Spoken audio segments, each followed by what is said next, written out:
Hi friends, welcome back to the channel Shri Sahi creations. ಇವತ್ತಿನ ವಿಡಿಯೋದಲ್ಲಿ ನಾನು ಸೀರೆಗೆ ಕುಚ್ಚನ್ನು ಹಾಕಿ ತೋರಿಸ್ತಾ ಇದ್ದೀನಿ. ಸೀರೆಯ ಕಲರ್ ಕಾಂಬಿನೇಷನ್ ಬಂದು ನೋಡಿ, ಈ ಥರ ಕನಕಾಂಬ್ರ ಕಲರ್ ಇದೆ. ಹಾಗೆ ಇಲ್ಲಿ ಬಂದು ಪರ್ಪಲ್ ಇದೆ. ಇದು ಒಂದು ಇಲ್ಕಲ್ ಸೀರೆ ಇದು. ಹಾಗೆ ಬಾರ್ಡರ್ ಬಂದು ಬ್ಲೂ ಕಲರ್ ಇದೆ. ಜರಿ ಬಂದು ಗೋಲ್ಡ್ ಕಲರ್ ಇದೆ. ಈ ಕಾಂಬಿನೇಷನ್ನಲ್ಲಿದೆ. ನಾನು ಇದಕ್ಕೆ ಯಾವ ಥರ ಥ್ರೆಡ್ಡನ್ನು ಬಳಸ್ತಾ ಇದ್ದೀನಿ ಅಂದರೆ ತೋರಿಸ್ತೀನಿ ಇವಾಗ. ಇದು ಕನಕಾಂಬ್ರ ಕಲರ್ ಬಂದು ಬಾಡಿ ಕಲರ್ ಇದೆ. 6 ಎಳೆ ದಾರ ತಗೊಂಡಿದ್ದೀನಿ, ಗಂಟಾಕಿ ರೆಡಿ ಮಾಡಿ ಇಟ್ಕೊಂಡಿದ್ದೀನಿ. ಹಾಗೆ ಇದು ಬಂದು ಬಾರ್ಡರ್ ಕಲರು ಬ್ಲೂ ಕಲರು. ಇದು ಕೂಡ 6 ಎಳೆ ದಾರ ರೆಡಿ ಮಾಡಿ ಇಟ್ಕೊಂಡಿದ್ದೀನಿ. ಆಲ್ಮೋಸ್ಟ್ ಒಂದು ಸೀರೆಗೆ ಎಷ್ಟು ಬೇಕಾಗುತ್ತೋ ಅಂದಾಜ್ ಮೇಲೆ ನೋಡಿಕೊಂಡು ರೆಡಿ ಮಾಡ್ಕೊಂಡಿದ್ದೀನಿ. 10.0.75 mm ಈ ಕ್ರೋಶಾ ನೀಡಲನ್ನು ಬಳಸ್ತಾ ಇದ್ದೀನಿ. ಈ ಬ್ರೈಡಲ್ ಬೀಡ್ಸ್ಗಳನ್ನು ತಗೊಂಡಿದ್ದೀನಿ. ಹಾಗೆ 3 mm ಇರುವಂತಹ ಚಿಕ್ಕ ರೌಂಡ್ ಬೀಡ್ಸ್ಗಳನ್ನು ಬಳಸ್ತಾ ಇದ್ದೀನಿ. ಈ 2 ತರಹದ ಬೀಡ್ಸ್ಗಳನ್ನು ಬಳಸ್ಕೊಂಡು ಇವತ್ತಿನ ಡಿಸೈನನ್ನು ತೋರಿಸ್ತಾ ಇದ್ದೀನಿ. ಸಿಂಪಲ್ ಆಗಿ ಹಾಕ್ಕೋಬೋದು, ಗ್ರ್ಯಾಂಡಾಗಿ ಬರುತ್ತೆ ನೋಡೋದಕ್ಕೂ. ನೋಡಿ, ಸೀರೆಗೆ ಹಾಕುವಾಗ ಪಲ್ಲು ರೈಟ್ ಸೈಡಿಂದ ಸ್ಟಾರ್ಟಿಂಗಿಂದ ಸ್ಟಾರ್ಟ್ ಮಾಡ್ಕೋಬೇಕು. ಅದು ಕೂಡ ಸೀದಾ ಕಡೆಯಿಂದನೇ ಮಾಡ್ಕೋಬೇಕು. ಇದಕ್ಕೆ ಅಪೋಸಿಟ್ ಆಗಿ ಕಾಣಿಸ್ಬೇಕಂದ್ರೆ ನಾನೀಗ ಬಾರ್ಡರ್ ಕಲರ್ದು ತಗೋತೀನಿ, ಬ್ಲೂ ಕಲರು. ಕನಕಾಂಬ್ರ ಕಲರ್ ಹಾಕ್ಬಿಟ್ರೆ ಸೇಮ್ ಆಗಿಬಿಡುತ್ತೆ. ಅದಕ್ಕೋಸ್ಕರ ಮೊದಲು ನೋಡಿ, ಸ್ಟಾರ್ಟಿಂಗಲ್ಲಿ ಈ ಥರ ನೀಡಲನ್ನು ಚುಚ್ಕೊಂಡು ದಾರನ ಮೇಲೆ ತಂದು ಸ್ಟಾರ್ಟಿಂಗಲ್ಲಿ ಒಂದು ಲಾಕ್ ಮಾಡ್ಕೋಬೇಕು. ಅದಾದಮೇಲೆ ಪಕ್ಕದಲ್ಲಿ ಇನ್ನೊಂದು ಸಲ ಲಾಕ್. ಸ್ಟಾರ್ಟಿಂಗಲ್ಲಿ 2 ಟೈಮ್ಸ್ ಲಾಕ್ ಮಾಡ್ಕೊಳ್ಳೋದ್ರಿಂದ ಸೆಕ್ಯೂರ್ ಆಗಿರುತ್ತೆ, ಡಿಸೈನ್ ಕೂಡ ಬಿಚ್ಕೊಳ್ಳೋದಿಲ್ಲ. ಇಲ್ಲಿಂದ ನಾನಿವಾಗ ಚೈನ್ಗಳನ್ನು ಹಾಕ್ತಿದ್ದೀನಿ. 5 ಚೈನ್ಗಳನ್ನು ಹಾಕ್ತೀನಿ.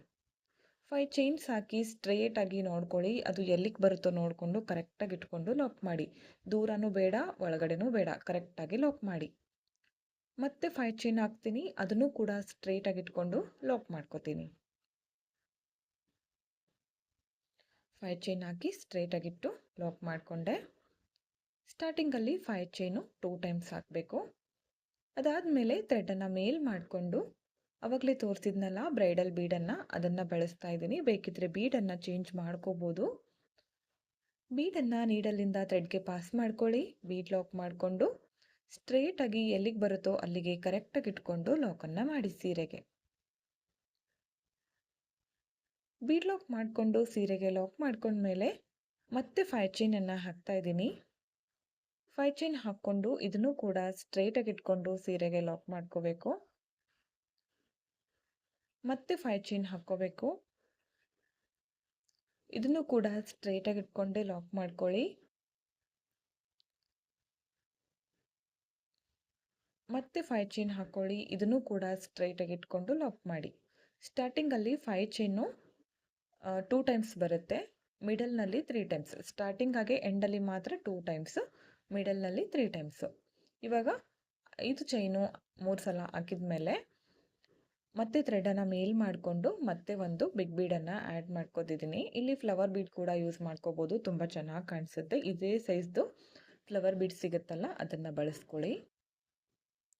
ಬೀಡ್ ಲಾಕ್ ಮಾಡಿಕೊಂಡು ಸೀರೆಗೆ ಲಾಕ್ ಮಾಡ್ಕೋತಾ ಇದ್ದೀನಿ. ಅದಾದಮೇಲೆ ಮತ್ತೆ ಇವಾಗ 5 ಚೈನನ್ನು 3 ಟೈಮ್ಸ್ ಹಾಕಬೇಕು. 5 ಚೈನ್ ಹಾಕ್ಕೊಂಡು ಸ್ಟ್ರೇಟಾಗಿ ಇಟ್ಕೊಂಡು ಲಾಕ್ ಮಾಡ್ಕೋಬೇಕು. ಈ ಥರ 3 ಟೈಮ್ಸ್ ಮಾಡ್ಕೋಬೇಕು. ಸೀರೆ ಪೂರ್ತಿ ಕಂಪ್ಲೀಟ್ ಆಗೋವರೆಗೂ ಕೂಡ ಕೌಂಟಿಂಗ್ ಕರೆಕ್ಟಾಗಿ ಇರಬೇಕು ಫ್ರೆಂಡ್ಸ್, ಇಲ್ಲ ಅಂದರೆ ಡಿಸೈನು ಕರೆಕ್ಟಾಗಿ ಬರೋದಿಲ್ಲ.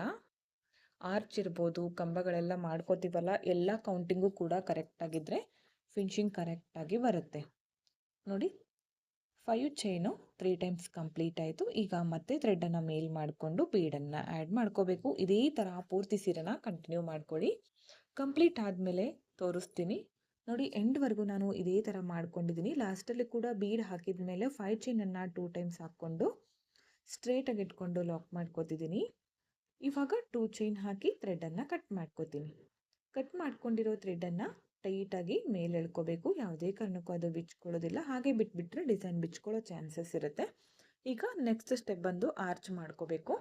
ಸೇಮ್ ಕಲರ್ ಥ್ರೆಡನ್ನು ಬಳಸ್ತಾ ಇದ್ದೀನಿ. ಎಲ್ಲಿಂದ ಸ್ಟಾರ್ಟ್ ಮಾಡ್ಕೊಂಡಿರ್ತೀವೋ ಅಲ್ಲಿಂದನೇ ಸ್ಟಾರ್ಟ್ ಮಾಡ್ಕೋಬೇಕು. ಸ್ಟಾರ್ಟಿಂಗಲ್ಲಿ ಲಾಕ್ ಮಾಡ್ಕೊಳ್ಳೋಣ. 2 ಸಲ ಆದರೂ ಮಾಡ್ಕೋಬೋದು, ಒಂದೇ ಸಲ ಆದರೂ ಮಾಡ್ಕೋಬೋದು. ಇವಾಗ ಲಾಕು ಸ್ಟಾರ್ಟಿಂಗಲ್ಲಿ 1 ಲಾಕ್. ಇಲ್ಲಿ ನಾನು 2 ಸಲ ಲಾಕನ್ನು ಮಾಡ್ಕೋತೀನಿ. ಬೇಕಿದ್ರೆ ಒಂದೇ ಸಲಕ್ಕೂ ಕೂಡ ನೀವು ಸಾಕು ಮಾಡ್ಬೋದು. ಈಗ 5 ಚೈನ್ ಹಾಕಿ 5 ಚೈನ್ ಮೇಲೇ ಲಾಕ್ ಮಾಡ್ಕೋತೀನಿ. 5 ಚೈನ್ ಮೇಲೆ ಲಾಕ್. ನೆಕ್ಸ್ಟ್ 5 ಚೈನ್ ಇದೆಯಲ್ಲ ಅದ್ರ ಒಳಗಡೆಗೆ ಒಂದು ಸಿಂಗಲ್ ಕ್ರೋಶ ಮಾಡ್ಕೊಳ್ಳಿ ಅಥವಾ ಲಾಕ್. 5 ಚೈನ್ ಒಳಗಡೆಗೆ ಒಂದು ಸಿಂಗಲ್ ಕ್ರೋಶ, ಅದೇ 5 ಚೈನ್ ಒಳಗಡೆ ಇನ್ನೊಂದು ಸಿಂಗಲ್ ಕ್ರೋಶ 2 ಸಲ ಮಾಡ್ಕೋಬೇಕು. ಇವಾಗ ಸೂಜಿ ಮೇಲೆ 2 ಸಲ ಥ್ರೆಡನ್ನು ಸುತ್ತಕೊಂಡು ಈ ಬೀಡ್ ಕೆಳಗಡೆ 6 ಎಳೆ ದಾರ ಬಂದಿರುತ್ತೆ ಸ್ಟಾರ್ಟಿಂಗ್ ಬೇಸ್ ಲೈನ್ ಹಾಕುವಾಗ, ಅದ್ರ ಒಳಗಡೆಗೆ ನೀಡಲ್ನ ಹಾಕಿಬಿಟ್ಟು ದಾರನ ತಂದು 2ರಲ್ಲಿ ಒಂದು, ನೆಕ್ಸ್ಟ್ 2ರಲ್ಲಿ ಒಂದು, ನೆಕ್ಸ್ಟ್ 2ರಲ್ಲಿ ಒಂದು ತ್ರಿಬಲ್ ಕ್ರೋಶ ಕಂಬ ಆಯಿತು. ಯಾರಿಗೆಲ್ಲ ಕ್ರೋಶ ಬರ್ತಾ ಇರುತ್ತೋ ಡಬಲ್ ಕ್ರೋಶ ಕಂಬ, ತ್ರಿಬಲ್ ಕ್ರೋಶ ಕಂಬ ಗೊತ್ತಿರುತ್ತೆ. ಮತ್ತೆ ಇನ್ನೊಂದು ತ್ರಿಬಲ್ ಕ್ರೋಶ ಕಂಬನ ಮಾಡ್ತಾ ಇದ್ದೀನಿ. ಸೂಜಿ ಮೇಲೆ 2 ಸಲ ಥ್ರೆಡನ್ನು ಸುತ್ಕೋಬೇಕು. ಈ ಗ್ಯಾಪ್ ಒಳಗಡೆಗೆ ನೀಡಲ್ನ ಹಾಕಿ ದಾರ ತಂದು ತ್ರಿಬಲ್ ಕ್ರೋಶ ಕಂಬನ ಮಾಡಬೇಕು. ಬೇಕಿದ್ರೆ ಡಬಲ್ ಕ್ರೋಶ ಕಂಬ ಕೂಡ ನೀವು ಮಾಡ್ಕೋಬೋದು. ಆ ಗ್ಯಾಪು ಫಿಲ್ ಆಗೋವರೆಗೂ ಎಷ್ಟು ತ್ರಿಬಲ್ ಕ್ರೋಶ ಕಂಬ ಇಡಿಸುತ್ತೋ ಅಷ್ಟು ಕಂಬಗಳನ್ನು ನಾವು ಮಾಡ್ಕೋಬೇಕು. ಈ ಗ್ಯಾಪು ಕಂಪ್ಲೀಟ್ ಆಗೋವರೆಗೂ ಮಾಡ್ಕೋತೀನಿ. ಎಷ್ಟು ಬರುತ್ತೆ ಅಂತ ತೋರಿಸ್ತೀನಿ ನೋಡಿ. ಈ ಗ್ಯಾಪ್ ಒಳಗಡೆ ನಾನು 12 ತ್ರಿಬಲ್ ಕ್ರೋಶ ಕಂಬಗಳನ್ನು ಮಾಡ್ಕೊಂಡಿದ್ದೀನಿ. ಇದನ್ನು ನೆಕ್ಸ್ಟ್ 5 ಚೈನ್ ಒಳಗಡೆಗೆ ಲಾಕ್ ಮಾಡ್ಕೋತೀನಿ. ಈ ಥರ ಅದೇ 5 ಚೈನ್ ಗ್ಯಾಪ್ ಒಳಗಡೆಗೆ ಒಂದು ಸಿಂಗಲ್ ಕ್ರೋಶನ ಮಾಡ್ಕೊಳ್ಳಿ. ಲಾಕ್ ಮಾಡ್ಕೊಂಡ್ಮೇಲೆ ನೋಡಿ ಈ ಥರ ಬರುತ್ತೆ. ಅದೇ ಗ್ಯಾಪ್ ಒಳಗಡೆ ಒಂದು ಲಾಕ್ ಅಥವಾ ಸಿಂಗಲ್ ಕ್ರೋಶ. ಈಗ 5 ಚೈನ್ ಹಾಕಿ ಲಾಕ್ ಮಾಡ್ಕೊಂಡಿರ್ತೀವಲ್ಲ ಆ ಲಾಕ್ ಮೇಲೆ ಒಂದು ಲಾಕನ್ನು ತಗೊಳ್ಳಿ. ನೆಕ್ಸ್ಟ್ 5 ಚೈನ್ ಹಾಕ್ಕೋಬೇಕು. 5 ಚೈನ್ ಲಾಕ್ ಮೇಲೆ ಲಾಕ್. ಇದು ಬಂದು ಕುಚ್ಚು ಪಾರ್ಟ್. ಈ 5 ಚೈನ್ ಬಂದು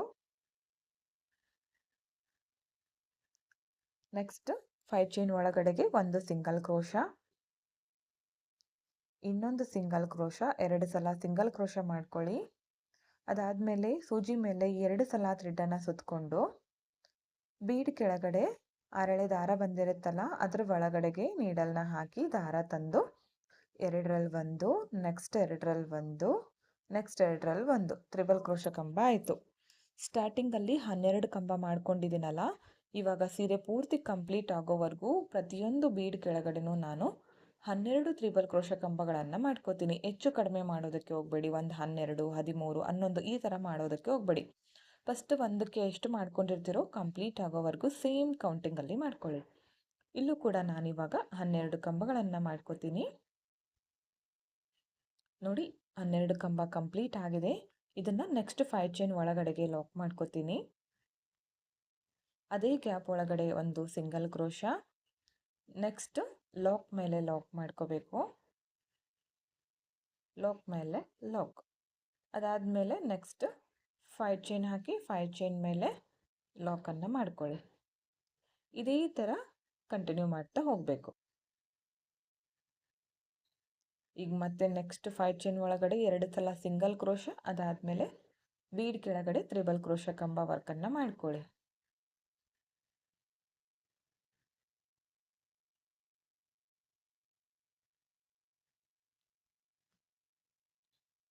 ಕಂಪ್ಲೀಟ್ ಆದಮೇಲೆ ತೋರಿಸ್ತೀನಿ ಎಂಡ್ವರೆಗೂ ಯಾವ ಥರ ಮಾಡ್ಕೊಂಡಿದ್ದೀನಿ ಅಂತ.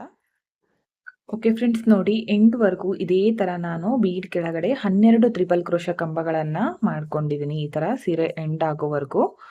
ಲಾಸ್ಟಲ್ಲಿ ಕೂಡ ಇಲ್ಲಿ 2 ಟೈಮ್ಸು 5 ಚೈನ್ ಒಳಗಡೆ ಲಾಕ್ ಮಾಡಿಕೊಂಡು ಅದಾದಮೇಲೆ ಲಾಕ್ ಮೇಲೆ ಲಾಕು 5 ಚೈನ್ ಹಾಕ್ಕೊಂಡು ಲಾಸ್ಟಲ್ಲಿ ಒಂದ್ಸಲ ಲಾಕ್ ಮಾಡ್ಕೊಂಡಿದ್ದೀನಿ. ಇವಾಗ ಎಂಡಲ್ಲಿ 2 ಚೈನ್ ಹಾಕ್ಕೊಂಡು ಥ್ರೆಡನ್ನು ಕಟ್ ಮಾಡ್ಕೋಬೇಕು.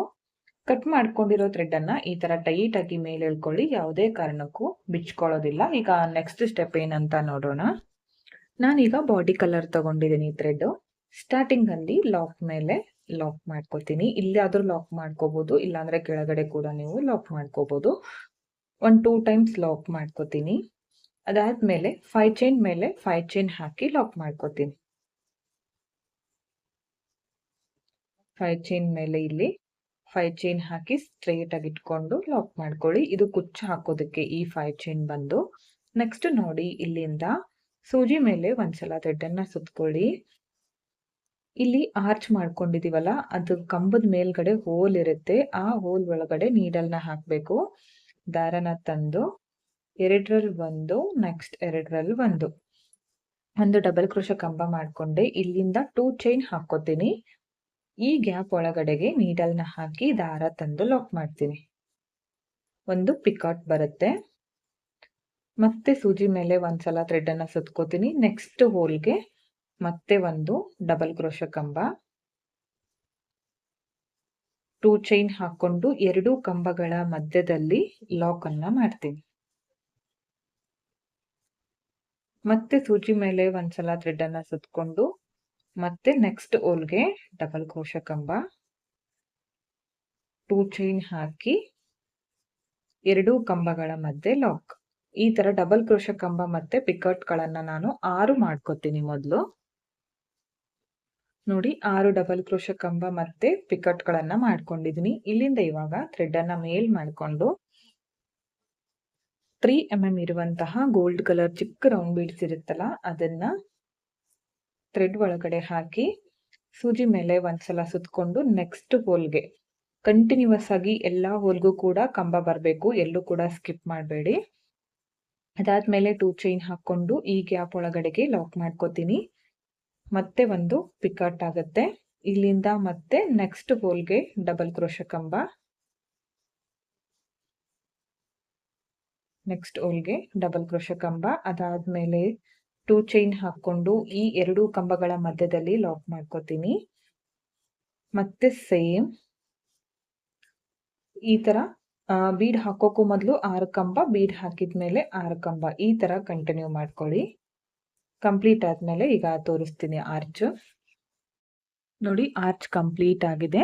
ಈ ಬೀಡ್ ಹಾಕೋಕ್ಕೂ ಮೊದಲು 6 ಕಂಬ, ಬೀಡ್ ಹಾಕಿದ್ಮೇಲೆ 6 ಕಂಬ, ಹಾಗೆ ಪಿಕೌಟ್. ಪಿಕೌಟ್ ಬೇಡ, ಪೂರ್ತಿಯಾಗಿ ಬೀಡ್ ಕೂಡ ಹಾಕೋಬಹುದು. ಬೀಡ್ ಜಾಸ್ತಿ ಬೇಡ ಅನ್ನೋರು ಈ ತರ ಟ್ರೈ ಮಾಡಿ. ಇದನ್ನ ಇವಾಗ ನೆಕ್ಸ್ಟ್ ಇಲ್ಲಿ 5 ಚೈನ್ ಹಾಕಿ ಲಾಕ್ ಮಾಡ್ಕೊಂಡಿರ್ತೀವಲ್ಲ, ಈ ಲಾಕ್ ಮೇಲೆ ಲಾಕ್ ಅನ್ನ ಮಾಡ್ಕೋತೀನಿ. ನೋಡಿ ಈ ತರ ಎಷ್ಟು ಚೆನ್ನಾಗಿ ಬಂದಿದೆ, ನೋಡ್ತಾ ಇರ್ಬೋದು ನೀವೇ ಆರ್ಚ್.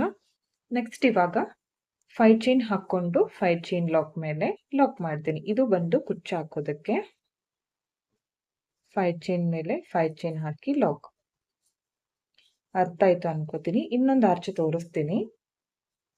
ಸೂಜಿ ಮೇಲೆ ಒಂದ್ಸಲ ಥ್ರೆಡ್ ಅನ್ನ ಸುತ್ಕೋಬೇಕು. ಈ ಆರ್ಚ್ ಮೇಲೆ ಫಸ್ಟ್ ಹೋಲ್ಗೆ ಈ ತರ ನೀಡಲ್ನ ಹಾಕಿ ದಾರ ತಂದು 2ರಲ್ಲಿ 1, ನೆಕ್ಸ್ಟ್ 2ರಲ್ಲಿ 1, ಅದಾದ್ಮೇಲೆ 2 ಚೈನ್ ಹಾಕೋಬೇಕು. ಈ ಗ್ಯಾಪ್ ಒಳಗಡೆಗೆ ಲಾಕ್ ಮಾಡ್ಕೊಂಡಾಗ ಪಿಕಟ್ ಆಗುತ್ತೆ. ಮತ್ತೆ ಇಲ್ಲಿಂದ ಸೂಜಿ ಮೇಲೆ ಒಂದ್ಸಲ ಥ್ರೆಡ್ ಅನ್ನ ಸುತ್ಕೊಂಡು ನೆಕ್ಸ್ಟ್ ಹೋಲ್ಗೆ ಯಾವುದೇ ಒಂದು ಹೋಲ್ ಕೂಡ ಸ್ಕಿಪ್ ಮಾಡಬೇಡಿ, ಡಿಸೈನ್ ಕೆಟ್ಬಿಡುತ್ತೆ. ಎಲ್ಲಾ ಹೋಲ್ಗೂ ಕೂಡ ಡಬಲ್ ಕ್ರೋಶ ಕಂಬ ಮಾಡ್ಕೊಳ್ಳಿ. 2 ಚೈನ್ ಹಾಕೊಂಡು ಪಿಕಟ್ ಅನ್ನ ಮಾಡ್ಕೊಳ್ಳಿ. 3 ಚೈನ್ ಕೂಡ ಹಾಕೋಬಹುದು, ಚೆನ್ನಾಗಿ ಕಾಣಿಸುತ್ತೆ. ಇಲ್ಲಿ ಪಿಕಟ್ ಮಾಡ್ಕೊಳ್ಳುವಾಗ 3 ಚೈನ್ ಕೂಡ ಹಾಕೋಬಹುದು. ನಾನು ಬರೀ 2 ಚೈನ್ ಮಾಡಿ ಹಾಕ್ತಾ ಇದ್ದೀನಿ. ಈ ತರ ನಾನು ಮೊದಲು 6 ಡಬಲ್ ಕ್ರೋಶ ಕಂಬಗಳನ್ನ ಮಾಡ್ಕೋತೀನಿ. 6 ಕಂಬ ಆದ್ಮೇಲೆ ಥ್ರೆಡ್ ಅನ್ನ ಮೇಲ್ ಮಾಡ್ಕೊಂಡು ಮತ್ತೆ ಒಂದು ಬೀಡ್ ಅನ್ನ ಹಾಕ್ಬೇಕು. ಇಲ್ಲಿ ಲೀಫ್ ಬೀಡ್ ಕೂಡ ಹಾಕ್ಬೋದು, ಗೆಜ್ಜೆ ಬೀಡ್ ಅನ್ನ ಹಾಕ್ಬೋದು, ಚೆನ್ನಾಗಿ ಕಾಣಿಸುತ್ತೆ. ಈ ಬೀಡ್ ಅನ್ನ ಹಾಕಿ ಸೂಜಿ ಮೇಲೆ ಒಂದ್ಸಲ ಥ್ರೆಡ್ ಅನ್ನ ಸುತ್ಕೊಂಡು ನೆಕ್ಸ್ಟ್ ಹೋಲ್ಗೆ ಡಬಲ್ ಕ್ರೋಶ ಕಂಬ, ಅದಾದ್ಮೇಲೆ 2 ಚೈನ್, ಈ ಗ್ಯಾಪ್ ಒಳಗಡೆಗೆ ಲಾಕ್. ಮತ್ತೆ ಕಂಟಿನ್ಯೂ ಆಗಿ ಎಲ್ಲಾ ಹೋಲ್ಗೂ ಕೂಡ ಡಬಲ್ ಕ್ರೋಶ ಕಂಬ ಮಾಡ್ಕೊಳ್ಳಿ, ಹಾಗೆ ಪಿಕಟ್ ಗಳನ್ನ ಮಾಡ್ಕೊಳ್ಳಿ. ಇದೇ ತರ ಪೂರ್ತಿ ಸೀರೆನ ಕಂಟಿನ್ಯೂ ಮಾಡ್ತಾ ಹೋಗಿ. ಎಲ್ಲಾ ಆರ್ಚ್ ಕೆಳಗಡೆನೂ ಕೂಡ ನಾವು ಸ್ಟಾರ್ಟಿಂಗ್ ಅಲ್ಲಿ ತ್ರಿಬಲ್ ಕ್ರೋಶ ಕಂಬ ಮಾಡ್ಕೊಂಡಿದ್ನಲ್ಲ 12, ಈಗ ಈ ಸ್ಟೆಪ್ ಅಲ್ಲೂ ಕೂಡ ನಮ್ಗೆ 12 ಕಂಬಗಳು ಬರುತ್ತೆ. ಆದ್ರೆ ನಾನಿಲ್ಲಿ ಡಬಲ್ ಕ್ರೋಶ ಕಂಬನ ಮಾಡಿದ್ದೀನಿ. ನೋಡಿ ಈ ಆರ್ಚ್ ಕೂಡ ಕಂಪ್ಲೀಟ್ ಆಗಿದೆ. ಇಲ್ಲೂ ಕೂಡ 6 ಕಂಬ ಕಂಪ್ಲೀಟ್ ಆಗಿದೆ. ಇದನ್ನ ಈ 5 ಚೈನ್ ಮೇಲೆ ಲಾಕ್ ಅನ್ನ ಮಾಡ್ಕೋತೀನಿ. ಇಲ್ಲಿಂದ ಮತ್ತೆ 5 ಚೈನ್ ಹಾಕಿ 5 ಚೈನ್ ಮೇಲೆ ಲಾಕ್ ಮಾಡ್ಕೋಬೇಕು.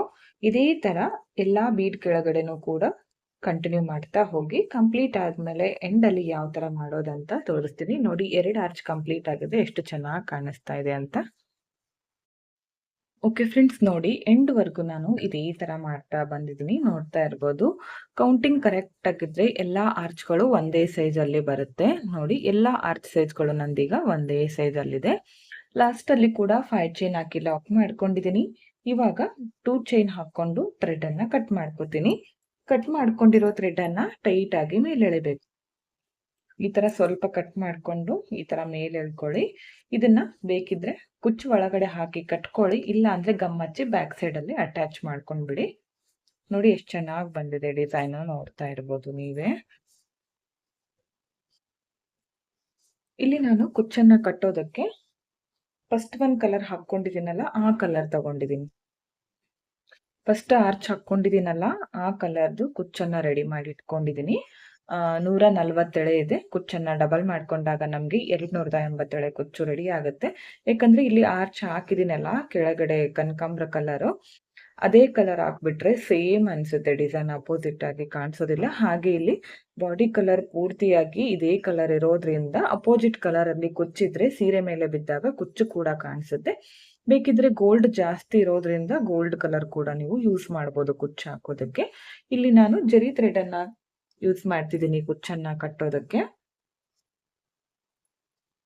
ಒಂದು ನಾರ್ಮಲ್ ನೀಡಲ್ಗೆ 1-2 ಎಳೆ ಪೋಣಿಸ್ಕೊಂಡು ಕುಚ್ಚನ್ನ ಕಟ್ಕೋಬೇಕು. ಒಂದ್ ವೇಳೆ ಸಿಲ್ವರ್ ಜರಿ ಇತ್ತು ಬಾರ್ಡರ್ ನಲ್ಲಿ ಅಂದ್ರೆ ನೀವು ಕುಚ್ಚು ಕಟ್ಟೋದಕ್ಕೆ ಸಿಲ್ವರ್ ಜರಿ ಥ್ರೆಡ್ ಅನ್ನ ಬಳಸಿ, ಅವಾಗ ಚೆನ್ನಾಗಿ ಕಾಣಿಸುತ್ತೆ. ಯಾಕಂದ್ರೆ ಸಿಲ್ವರ್ ಇದ್ದಾಗ ನಾವು ಗೋಲ್ಡ್ ಕಲರ್ ಅನ್ನ ಬಳಸಿದ್ರೆ ಫಿನಿಶಿಂಗ್ ಕರೆಕ್ಟ್ ಆಗಿ ಅನ್ಸೋದಿಲ್ಲ. ಅದು ಕೈಯಿಂದ ಕಟ್ಟೋದಕ್ಕಿಂತ ಈ ತರ ಒಂದ್ ನೀಡಲ್ಗೆ ಪೋಣಿಸ್ಕೊಂಡು ಕಟ್ಬಿಡಿ, ಬೇಗನೆ ಕಂಪ್ಲೀಟ್ ಆಗುತ್ತೆ. ನಾನೀಗ ಕುಚ್ಚನ್ನ ಕಟ್ಟಿದ ಮೇಲೆ ತೋರಿಸ್ತೀನಿ ಫೈನಲ್ ಲುಕ್ ಯಾವ ತರ ಬಂದಿದೆ ಅಂತ. ಓಕೆ ಫ್ರೆಂಡ್ಸ್, ನೋಡಿ ಕಂಪ್ಲೀಟ್ ಆದ್ಮೇಲೆ ಫೈನಲ್ ಲುಕ್ ಈ ತರ ಕಾಣಿಸ್ತಾ ಇದೆ. ಕುಚ್ಚನ್ನ ಕಟ್ಟೋದಕ್ಕೆ 140 ಎಳೆ ದಾರ ತಗೊಂಡಿದ್ದೀನಿ. ಅದನ್ನ ಡಬಲ್ ಮಾಡ್ಕೊಂಡಾಗ 280 ಎಳೆ ಕುಚ್ಚು ಆಗುತ್ತೆ. ನೋಡ್ತಾ ಇರ್ಬೋದು ಎಷ್ಟು ನೀಟಾಗಿ ಬಂದಿದೆ ಅಂತ. ಎಲ್ಲ ಆರ್ಚ್ಗಳು ಒಂದೇ ಸಮವಾಗಿ ಬಂದಿದೆ. ತುಂಬಾನೇ ಚೆನ್ನಾಗಿ ಕಾಣಿಸ್ತಾ ಇತ್ತು. ನೀವು ಒಂದ್ಸಲ ಟ್ರೈ ಮಾಡಿ. ಈ ಡಿಸೈನ್ಗೆ 600 ವರೆಗೂ ಚಾರ್ಜ್ ಅನ್ನ ಮಾಡ್ಕೋಬಹುದು. ನಿಮ್ಮ ಪ್ಲೇಸಸ್ ಮೇಲೆ ಡಿಪೆಂಡ್ ಆಗಿರುತ್ತೆ. ಹೆಚ್ಚು ಕಡಿಮೆ ನೋಡ್ಕೊಂಡು ಮಾಡ್ಕೊಳ್ಳಿ. ಇಷ್ಟೇ ಅಂತ ಹೇಳೋಕ್ಕಾಗೋದಿಲ್ಲ, ಕೆಲವೊಂದ್ ಕಡೆ ಜಾಸ್ತಿ ಕಡಿಮೆ ಇರುತ್ತಲ್ಲ, ಅದಕ್ಕೋಸ್ಕರ ನೀವು ಒಂದ್ಸಲ ಟ್ರೈ ಮಾಡಿ. ಯಾವ ತರ ಬಂತು ಅಂತ ಕಮೆಂಟ್ ಮುಖಾಂತರ ತಿಳಿಸಿ. ಹಾಗೆ ವಿಡಿಯೋನ ಸಬ್ಸ್ಕ್ರೈಬ್ ಮಾಡ್ಕೊಳ್ದೆ ನೋಡ್ತಾ ಇದ್ರೆ ಚಾನೆಲ್ ಅನ್ನ ಸಬ್ಸ್ಕ್ರೈಬ್ ಮಾಡ್ಕೊಂಡು ವಿಡಿಯೋಗಳನ್ನ ನೋಡಿ. ಹೆಚ್ಚಿನ ವಿಡಿಯೋಗಳಿಗಾಗಿ ಬೆಲ್ ಐಕಾನ್ ಅನ್ನ ಕ್ಲಿಕ್ ಮಾಡಿ ಆಲ್ ಅನ್ನೋ ಆಪ್ಷನ್ ನ ಸೆಲೆಕ್ಟ್ ಮಾಡ್ಕೊಂಡ್ರೆ ನಾನು ವಿಡಿಯೋ ಹಾಕಿದ ತಕ್ಷಣ ಮೊದಲು ನಿಮಗೆ ನೋಟಿಫಿಕೇಶನ್ ಬಂದು ತಲುಪುತ್ತೆ. ವಿಡಿಯೋನ ಸ್ಕಿಪ್ ಮಾಡದೆ ಕೊನೆವರೆಗೂ ನೋಡಿದ್ದಕ್ಕೆ thank you friends. Thank you for watching. Thank you.